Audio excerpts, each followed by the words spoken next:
Hello dear student, कैसे हैं आप लोग। उम्मीद करता हूं कि आप लोग बहुत अच्छे होंगे।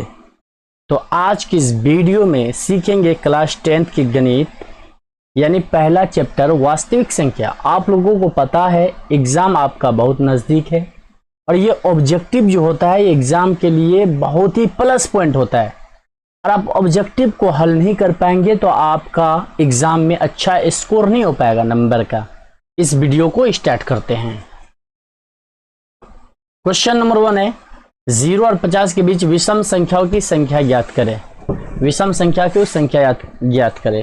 तो करना क्या है, कुछ नहीं करना। 0 और 50 के बीच विषम संख्या क्या होता है पता है आप लोगों को, जो 2 से पूरा न कटे। तो विषम संख्या 0 और 50 के बीच क्या हो जाए, 0 से बड़ा 1, 3, 5, 7 डॉट डॉट कहां तक लेना है 49 तक। ये हो गया क्या विषम संख्या 0 और 50 के बीच। इसमें ए क्या हो जाएगा, ए हो जाएगा 1 और डी क्या होगा, डी का फॉर्मूला होता है a2 माइनस a1 यानी a1 a2 इसमें से इसको घटाएंगे। जब इसमें से इसको घटाएंगे तो 3 में से एक जाएगा तो डी क्या हो जाएगा, डी हो जाएगा 2। अब देखो an, ये अंतिम पद को बोलते हैं an। तो an डियर स्टूडेंट कितना 49 निकालना है क्या, n पदों की संख्या। फार्मूला लिख लो, an बराबर फार्मूला होता है क्या, a प्लस, आप लोग एपी में पढ़े हैं, n minus 1 into D. n कितना, n तो 49 है, यहाँ पे लिखेंगे 49 बराबर a का मान 1 प्लस n कितना है, n तो निकालना है, n कुछ नहीं तो इसको खाली रखेंगे और d का मान 2 कर लिए। अब ये क्या हो जाएगा बताओ, 49 इक्वल टू 1 प्लस 2 को एक बार इससे गुना करना है, एक बार इससे करना, देख क्या हो जाएगा 2n माइनस 2। अब देखो 49 बराबर -2 में से 1 जाएगा तो कितना -1 प्लस के 2n। ये क्या हो जाएगा, माइनस इधर आया क्या हो जाएगा, तो 49 एक इधर आया क्या हो जाएगा 50 बराबर 2n। आप काटो इसको, 2 एकम 2, 25 दूना 50, n बराबर कितना 25। यही तो लाना था हमको। ऑप्शन नंबर कौन सा सही होगा, ऑप्शन नंबर बी सही होगा। उम्मीद करता हूं कि ये क्वेश्चन आपको समझ में आया होगा। बहुत ही वीवीआई क्वेश्चन है, आप इसको अच्छे से बनाने के लिए सीख जाइए। रट्टा नहीं मारना है, सोल्व करना है। सोल्व कैसे, बहुत ईजी है। हमको चाहे जितना भी पूछ ले कि भाई इसका ये निकाल के दिखाओ विषम संख्याओं की संख्या, बहुत ही इजीली निकाल लेंगे क्योंकि हमें निकालने का मेथड पता होना चाहिए। तो चलते हैं अगले क्वेश्चन की ओर। अब बताओ, ये भी बहुत वीवीआई क्वेश्चन है। 5, 15 और 20 के लसा और मसा का अनुपात ज्ञात करें। बहुत वीवीआई क्वेश्चन डियर स्टूडेंट। क्या करेंगे, पहले लसा तो आपको आता होगा निकालने के लिए, नहीं आता है तो चलो हम सिखाते हैं, कोई बात नहीं सीखो। अब क्या करेंगे 5, 15 और 20। अब बताओ 5 से तो पूरा कट जाएगा, 5 एकम 5, 5 तिया 15, 5 चौके 20। बताओ ये सॉरी 5 चौके 20, ये भी अलग ये भी अलग ये भी अलग, इसको गुना करेंगे 5 तिया 15 चौके 60। बताओ ये कितना आ गया, ये हो गया लसा 60। बहुत ईजी है। अब क्या निकलना है मसा। मसा कैसे होगा देखो, 5 का अगर खंडन करें कितना हो जाएगा, 5 एकम 5 ही होगा। उसके बाद करना है क्या 15 का, तो 15 का जब तोड़ेंगे तो क्या क्या आएगा इसमें 3 गुनी 5, 5 तिया 15। और 20 का करना है, किसका 20 का। कैसे होगा डियर स्टूडेंट, 2 दूना 4, 4 पंचे 20। इसको आप लोग अलग से खंडन कर सकते हैं, तोड़ सकते हैं। अब देखो इसमें ओवेनिस्ट क्या आ रहा है, 5 इसमें आ रहा है, 5 इसमें भी, 5 इसमें भी। इसका मतलब है मसा कितना हो जाएगा, मसा हो जाएगा 5। बहुत ही आसान। अब इसका निकलना क्या है, क्या निकलना है अनुपात।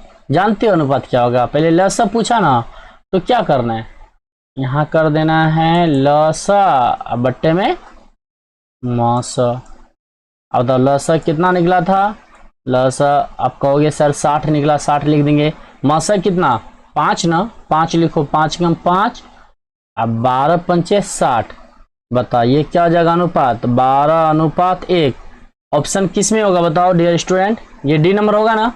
बहुत ही आसान, कोई दिक्कत है इसमें नहीं ना, बहुत ही आसान है। आप इसको थोड़ा सा दिमाग तो लगाओ, बहुत ही इजी इसको सॉल्व कर पाओगे।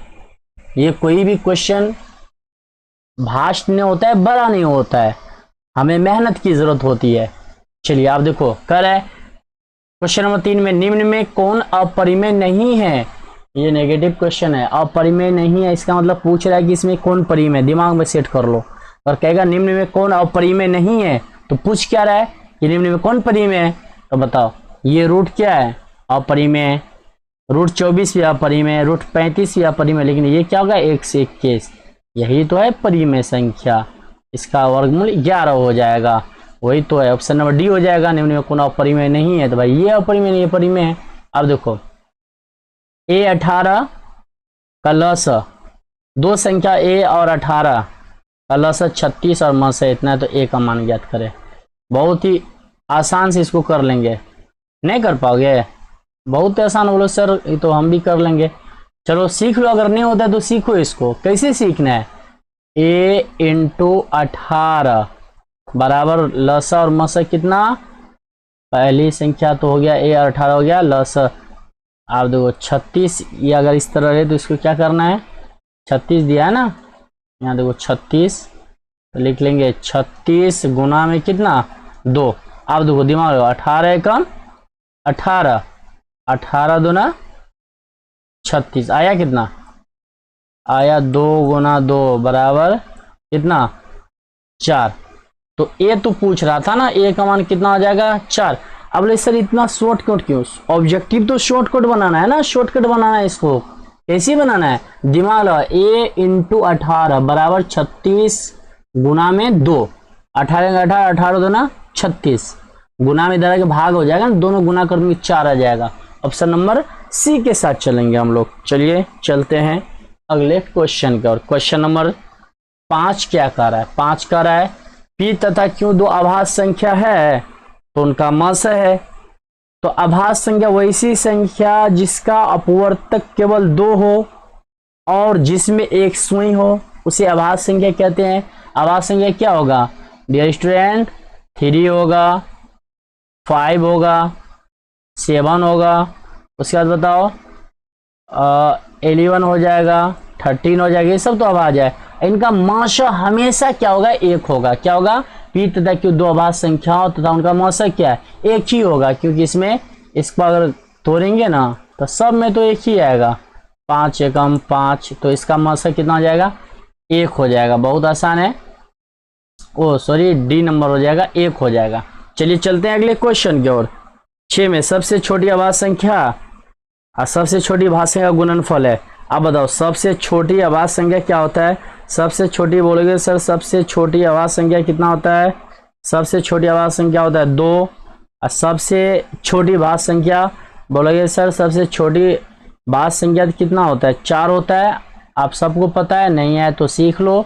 इसका गुणनफल मतलब दोनों का गुना कर दो, ये कितना हो जाएगा 8 हो जाएगा। कोई दिक्कत, कोई दिक्कत नहीं। चलो 8 में टिक लगा लो, ऑप्शन नंबर सी। चलिए निम्न में कौन सी आभास संख्या है, अभी तो बताया जिसका अपवर्तक केवल 2, अब बताइए यही तो हो जाएगा मेरा ए नंबर का। उम्मीद करता हूं कि ये सारे क्वेश्चन आपको समझ में आया होगा। चलिए चलते हैं अगले क्वेश्चन की ओर। आप हमारे साथ इस वीडियो में बने रहें, सीखते रहें। क्वेश्चन नंबर 8 क्या कह रहा है, कह रहा है -3.27 पे आंकड़ा है, ये क्या है एक परिमेय है। तो एक परिमेय है, क्यों है, इसको पी बाई क्यू के रूप में लिख सकते हैं। परिमेय तो वही कहते हैं जिसे पी बाई क्यू के रूप में लिख सकते हैं, जहाँ क्यू नॉट इक्वल देन 0। आप बोलोगे सर इसको कैसे लिखे, क्या बात कर रहे हो भाई, बहुत आराम से इसको लिख सकते हैं। 327 में से जिसमें आंकड़ा है उसको घटाओ, अब बट्टे में जितना पे आंकड़ा उतना 9 दे दो भाई, ये क्या हो जाएगा 324 बट्टे में 99 है पी बाई क्यू के रूप में। तो क्या होगा सर, ये तो परिमेय हो जाएगा। मारो बी में, ऑप्शन नंबर बी के साथ चलेंगे। चलिए अब देखते हैं क्वेश्चन नंबर 9। 9 में करें किसी पूर्णांक m के लिए सम संख्या का रूप है। सम संख्या किसे कहते हैं? जिसका जो 2 से पूरा पूरा कट जाए उसे सम संख्या कहते हैं। अब इसमें क्या होगा, सम संख्या बनाएंगे। देखो m का मान 1 है, 1 में 2 जोड़ेंगे तो कितना हो जाएगा, ये होगा 3।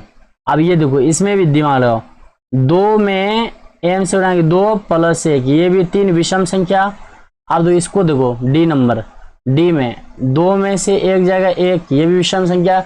लेकिन यहाँ पे c नंबर से हो जाएगा क्योंकि 2 में 1 से गुना करेंगे तो 2 है सम संख्या, इसीलिए ऑप्शन नंबर सी के साथ चलेंगे डियर स्टूडेंट, कोई दिक्कत नहीं है। चलिए चलते हैं क्वेश्चन नंबर 10 पर। निम्न में कौन सा अपरिमेय नहीं है? भाई अपरिमेय नहीं तो पूछ क्या रहा है, परिमेय पूछ रहा है। देखो ये अपरिमेय है, बी नंबर अपरिमेय, सी भी अपरिमेय, डी भी अपरिमेय, लेकिन ये 64 का वर्गमूल हो जाएगा 8, 81 का 9, तो यही तो परिमेय हो जाएगा। परिमेय संख्या उसे कहते हैं जिसका वर्गमूल पूर्ण रूप से निकल जाए, इसी का तो निकला है। चलिए चलते हैं अगले क्वेश्चन की ओर। 11 नंबर का, निम्नलिखित में किसका दशमलव प्रसार शांत होगा? अब शांत होने के लिए दशमलव प्रसार आपको पता होना चाहिए। शांत होने के लिए फॉर्मूला होता है, क्या होता है पता है आप लोग को? 2 पे power n into 5 power m। बोले सर इसका मतलब समझो, जो बट्टे में होगा हर उसका खंडन करेंगे। अगर सिर्फ 2 आए तो वो भी शांत होगा, 2 5 दोनों मिल के आए वो भी शांत होगा। अगर इसके अलावा कुछ आ जाता है, जैसे 2 आ गया, 5 आ गया, 3 है, वो शांत हो जाएगा। ये ऑप्शन नंबर ए के साथ चलेंगे हम लोग। इसको आप लोग ये हर वाला का जो गुणनखंड करके चेक कर सकते हैं। चलिए चलते हैं क्वेश्चन नंबर 12 के साथ। 6/15 का दशमलव प्रसार है। अब बताओ शांत है अशांत है? अभी तो बताए अंश को कुछ नहीं करना है, नीचे वाला हर होता है। अब बताओ यहाँ पे करेंगे हम 15, क्या करेंगे 15 का खंडन, सीख लो ऐसे करेंगे। बताओ कितना से, 3 से, 5 तिया 15, कितना से 5 से कम 5, बचा 3 है 5 है। अभी तो तूने सीखा है कि 2 आना चाहिए 5 आना चाहिए, लेकिन यहाँ पे आ क्या रहा है बताओ तुम? ये आ रहा है 3 आ रहा है 5 आ रहा है, तो बताओ ये शांत होगा? नहीं सर ये तो अशांत है, आप तो एग्जाम में हम इजी मार लेंगे। ठीक मारो भाई, यही तो करना है, स्कोर लाना है। चलिए चलते हैं अगले क्वेश्चन की ओर। क्वेश्चन नंबर 13 करें 4 - √3 है। अब बताओ इससे आसान क्वेश्चन कहीं पूछता है क्या? बोले सर कैसे? आप देखो तो यहाँ, अब बोले सर 4 तो परिमेय क्यों है? परिमेय क्यों? इसका बट्टे में 1 लिख सकते हैं, लेकिन √3 परिमेय है नहीं है? परिमेय इसलिए नहीं कि इसका पूर्ण रूप से वर्गमूल नहीं निकलेगा। इसलिए देखो परिमेय में से अपरिमेय संख्या को घटाएंगे तो क्या होता है? अपरिमेय होता है। याद रखना, परिमेय में से अपरिमेय को घटाएंगे अपरिमेय होगा, या भाग देंगे तो अपरिमेय होगा, या गुना करेंगे तो अपरिमेय होगा। याद रखना। चलिए चलते हैं अगले क्वेश्चन की ओर। उम्मीद करता हूँ कि ये सारी क्वेश्चन भी आपको समझ में आया होगा। ये तो हलवा है भाई, खाओ, टाइम नहीं है तुम्हारे पास, मेहनत करो। चलिए एक अपने अंदर जुनून लाओ पढ़ने का, नंबर लाना है एग्जाम में, अच्छा नंबर लाना है।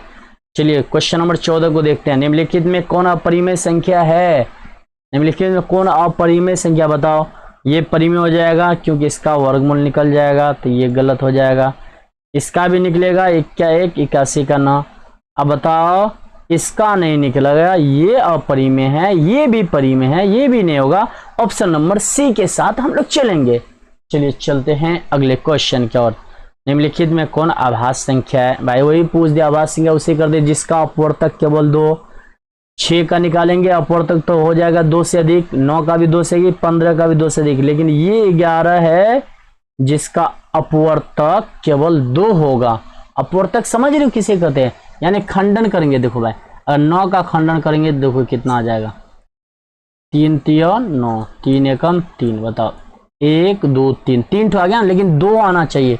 2 11 है ना, 11 का करके देखो, 11 एकम 11, मात्र ये 2 ठो आ रहा है। यही तो समझना है, जिसमें अपवर्तक केवल 2 हो वो आभास संख्या होगा। अपवर्तक 11 में 2 आ रहा है ना, ये 11 आभास संख्या हो जाएगा। चलिए चलते हैं अगले क्वेश्चन की ओर। 2 परिमेय संख्याओं के बीच कितने परिमेय संख्या हो सकता है? तो ये क्या हो जाएगा? अनंत होगा। भाई 2 परिमेय संख्या के बीच कितने परिमेय होता है? बहुत सारे हो सकता है। चलिए 11/15 का दशमलव प्रसार, क्वेश्चन रिपीट हुआ है, कोई बात नहीं है। बताओ 15 आ गया, इसका खंडन करेंगे तो क्या होगा? 2 और 5 नहीं आएगा, आप कहोगे। जब नहीं आएगा तो अशांत में मार दो भाई, कोई दिक्कत की बात नहीं है। चलिए क्वेश्चन नंबर 18 है, निम्नलिखित में कौन अपरिमेय संख्या है? अपरिमेय संख्या पूछ रहा है, बताओ। ये परिमेय तो ये नहीं होगा, ये परिमेय ये भी नहीं होगा, ये परिमेय ये भी नहीं होगा। ऑप्शन नंबर सी के साथ चलेंगे, क्योंकि 49 का वर्गमूल हो जाएगा कितना? 7, 9 का 3, इसका 81 का 9 हो जाएगा, 64 का 8, 36 का 6, कोई दिक्कत की बात नहीं है। √2 है। अब बोले सर √2 क्या है? अरे भाई √2 तो है क्या? परिमेय संख्या है। बोले सर ये तो हलवा है, हलवा है तो टिक मार दो, क्योंकि इससे आसान क्वेश्चन आप क्या पूछेगा भाई? √2 का वर्गमूल निकलेगा? नहीं निकलेगा तो परिमेय है। चलिए चलते हैं अगले क्वेश्चन की ओर।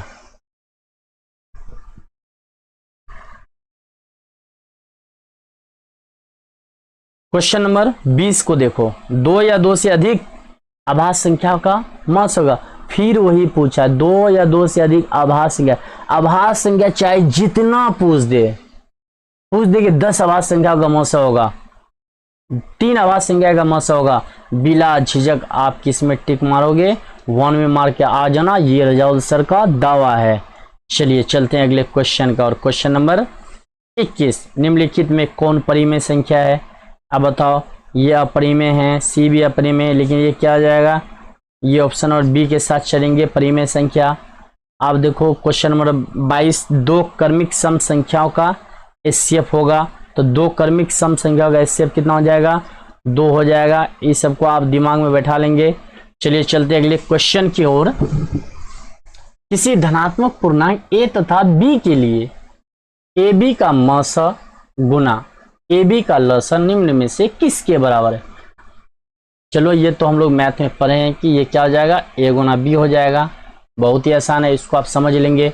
अब देखिए अगले क्वेश्चन नंबर 24, यूक्लिड विभाजन एल्गोरिथम 2 धनात्मक पूर्णांकों के निम्न में किसे परिकलित करने का तकनीक है? अब बता भाई, सबसे पहले बोलोगे सर सबसे पहला चैप्टर तो मैथ में यही पढ़े हैं, यूक्लिड विभाजन, यानी कहते हैं एचसीएफ को यूक्लिड विभाजन के द्वारा एचसीएफ ज्ञात करें। एचसीएफ यूक्लिड विभाजन का फॉर्मूला क्या होता है? फॉर्मूला होता है सर, बोलोगे ए बराबर बी क्यू प्लस आर, यही तो होता है। अब बोलोगे सर ये तकनीक जो है किसके माध्यम से बताया गया है, इसमें सिद्ध होता है?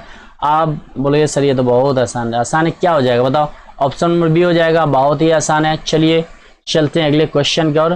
पाई है, पाई क्या है? अपरिमेय। माइंड में सेट कर लेंगे कि पाई अपरिमेय है।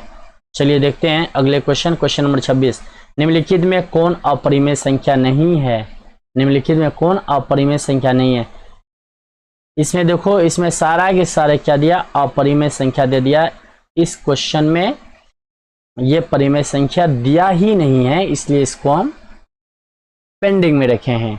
चलिए उम्मीद करता हूं कि ये जितने भी सारे आपका ये क्वेश्चन था ऑब्जेक्टिव का आपको समझ में आ गया होगा।